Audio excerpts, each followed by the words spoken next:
لماذا الحديث عن التوحيد؟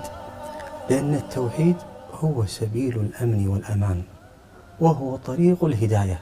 قال عز من قائل: الذين آمنوا ولم يلبسوا إيمانهم بظلم أولئك لهم الأمن. يا من تريد الأمن، أولئك لهم الأمن، أمن في الدنيا وأمن في الآخرة، وهم مهتدون أي سالكون طريق الهداية.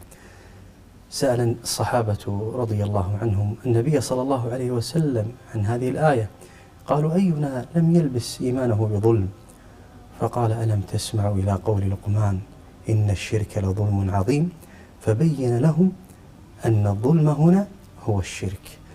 فبالتوحيد والابتعاد عن الشرك ستحصل على الأمن والأمان والهداية في الدنيا وفي الآخرة.